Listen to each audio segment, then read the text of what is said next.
Un benvenuto su Heavy Metal Heaven. Oggi ospitiamo un gruppo gent metalcore modenese che vive di contrasti tra potenza e melodia, tra complessità e semplicità e altro ancora.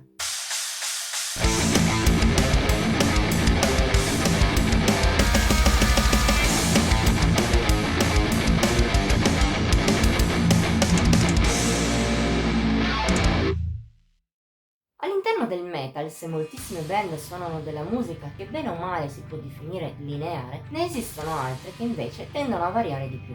L'estremo da questo punto di vista sono quelle che si basano su contrasti, ossia uniscono elementi molto diversi per l'effetto dell'accoppiamento. L'esempio più celebre potrebbero essere gli Opeth, ma anche i Logical Terror, di cui ci occupiamo oggi, possono essere ascritti in parte a questa categoria, come già indica il loro monitor. Nati nel 2008 a Modena, da allora portano avanti una carriera non densissima di uscite, ma più che degna di attenzione. O almeno è quanto possiamo giudicare basandoci su Side of the Unknown, terzo album degli Emiliani, uscito il 12 maggio scorso grazie a Dark Tunes Music. Come già detto all'inizio, al suo interno i Logical Terror giocano molto su contrapposizioni di elementi. Di base loro un metalcore dalle forti influenze gent. Ciò però non si traduce in una deriva verso il progressive come spesso accade, se non di rado. Piuttosto i modenesi usano questo lato di sé per rendere le proprie ritmiche più quadrate, taglienti in strutture più lineari della media del genere, un fattore ben valorizzato anche da una registrazione pulita e professionale all'estremo. Tuttavia, Side of the Unknown possiede anche un fortissimo lato melodico.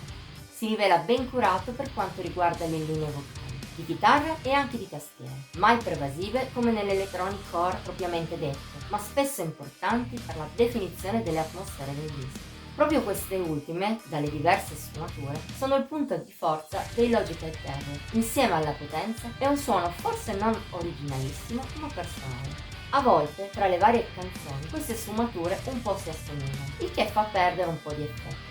Ma non è un grosso difetto, se non altro visto che di norma è evidente la cura certosina che i modenesi hanno messo nel comporre la loro musica, molto meno ripetitiva della media. In effetti la maggioranza dei pezzi di Sides of the Unknown si rivela non solo valida, ma anche facile da ricordare, qualcosa che nel metal di oggi è tutt'altro che scontato. Spiccano in primis la opener The Final Nightmare, costruita in maniera davvero brillante, con strofe monolitiche di gran potenza che si aprono in ritornelli dall'anima liberatoria, intensa a livello emotivo. È quasi il contrario della title track, di norma sognante e quasi malinconica, ma in cui i Logical Terror non si fanno mancare momenti più cruci. Il meglio viene però raggiunto nel finale, con Nota Part of Me, che svaria tra sentimento, pesantezza e qualcosa di quasi giocoso, seguita da Dreamscape, costruita ancora di più sul contrasto tra momenti quasi groove metal e ritornelli melodici, fino ad arrivare a The Animal with Thousand Eyes. Può essere considerata quasi la ballad del disco, seppur non manchino momenti più pesanti, anch'essi utili a introdurre ritornelli trionfali, di impatto assoluto, che la rendono il picco della scaletta con la traccia iniziale. Così, nonostante la lieve omogeneità e la presenza di qualche pezzo meno valido, Sides of the Unknown è un album solido, personale e realizzato a dovere. Non farà gridare al miracolo, ma rimane ottimo, seppur potrebbe spiazzare un pochino chi è abituato a band più semplici e lineari, almeno a livello di sensazione. Se però ami gente e metalcore, la complessità di atmosfere non ti spaventa e sei disposto a concedere ai Logical Terror il numero di ascolti di cui hanno bisogno, allora possiamo solo consigliarti di recuperare questo loro terzo full length. Voto di Heavy Metal Heaven 85 su 100. Per oggi è tutto. Ti abbiamo incuriosito a proposito dei modenesi? Scrivicelo qui sotto nei commenti, oltre a metterle like e a condividere.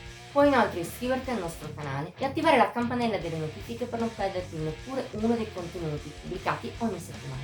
Infine, vieni a seguirci su Facebook, Instagram e Pinterest. Trovi i link qui sotto in descrizione. Ci vediamo la prossima volta.